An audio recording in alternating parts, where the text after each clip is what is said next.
আসসালামু আলাইকুম রহমতুল্লাহ।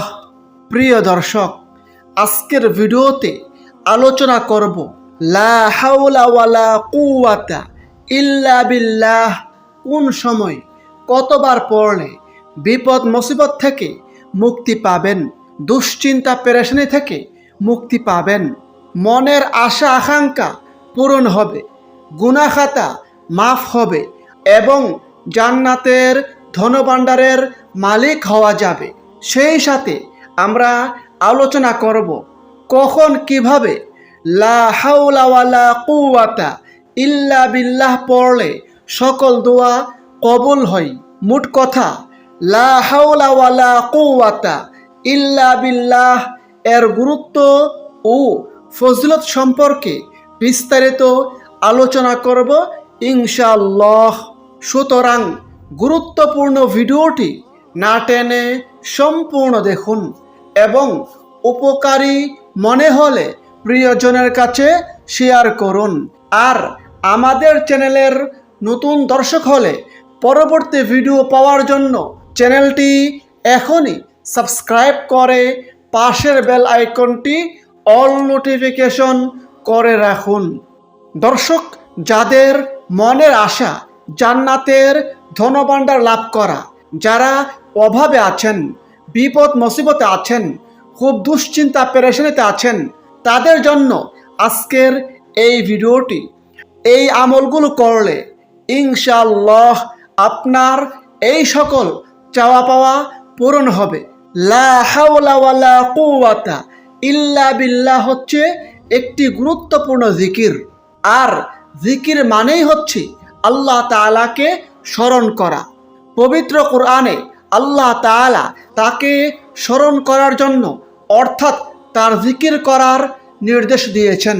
আল্লাহ তাআলা পবিত্র কোরআনে বলেন, তোমরা আল্লাহকে অধিক পরিমাণে স্মরণ করবে যাতে সফলতা অর্জন করো।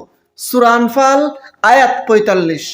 পবিত্র কোরআনের অন্য স্থানে আল্লাহ তাআলা বলেন, যে ব্যক্তি আমার স্মরণে বিমুখ থাকবে অবশ্যই তার জীবন যাপন হবে সংকুচিত, আর তাকে কিয়ামতের দিন উঠাবো অন্ধ করে। সূরা তাহা আয়াত ১২৪।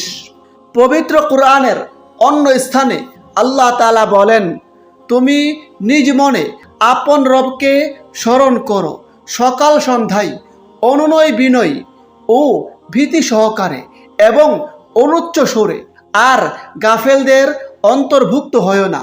সূরা আরাফ আয়াত ২০৫। জিকিরকে বলা হয় সব ইবাদতের রূহ।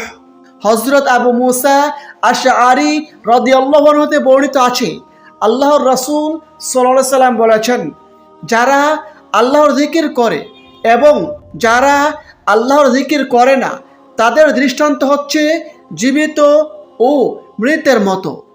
সহিহ বুখারী হাদিস নম্বর ৬৪০৭। অপর হাদিসে হযরত আবু দারদা রাদিয়াল্লাহু আনহু বলেন, যাদের জিহ্বা আল্লাহর জিকিরে তরতাজা থাকবে তারা হাসতে হাসতে জান্নাতে প্রবেশ করবে।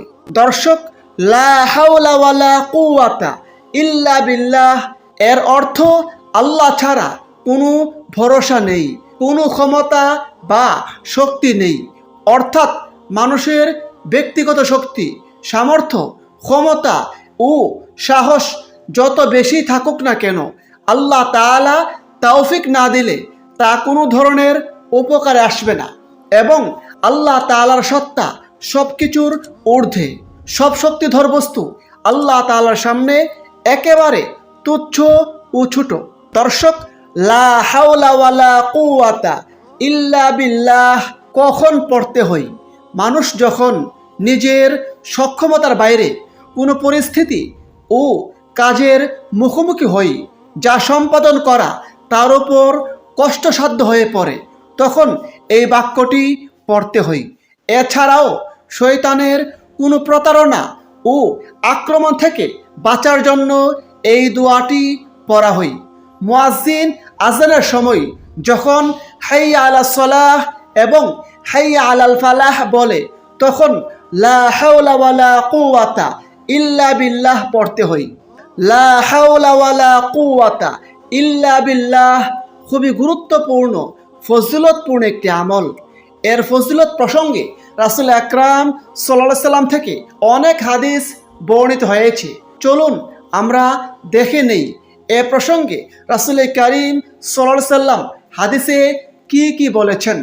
হযরত আবু মুসা আশআরী রাদিয়াল্লাহু আনহু তে বর্ণিত আছে, তিনি বলেন, একবার আল্লাহর রাসূল সাল্লাল্লাহু আলাইহি সাল্লাম আমাকে বললেন, আমি কি তোমাকে জান্নাতের অন্যতম ধনভাণ্ডারের কথা বলে দেব? আমি বললাম, অবশ্যই বলে দিন হে আল্লাহর রাসূল সাল্লাল্লাহু আলাইহি সাল্লাম। অতঃপর নবীজি বললেন, তা হচ্ছে লা হাওলা ওয়ালা কুওয়াতা ইল্লা বিল্লাহ।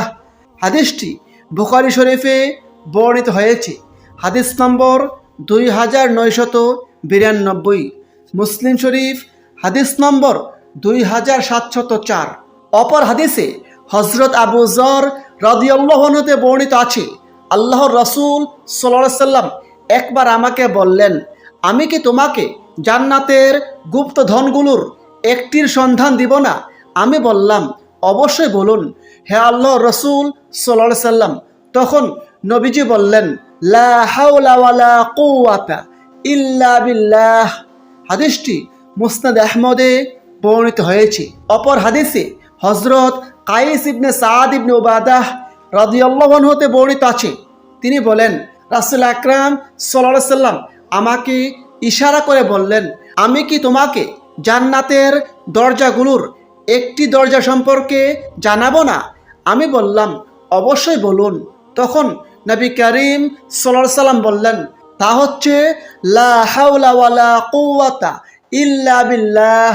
হাদিসটি তিরমিজি শরীফে বর্ণিত হয়েছে, হাদিস নম্বর 3581।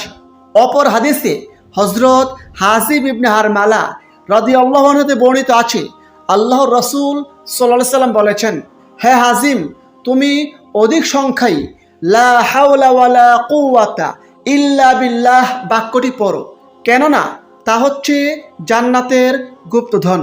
সুবহানাল্লাহ। হাদিসটি বুখারী শরীফে, মুসলিম শরীফে বর্ণিত হয়েছে।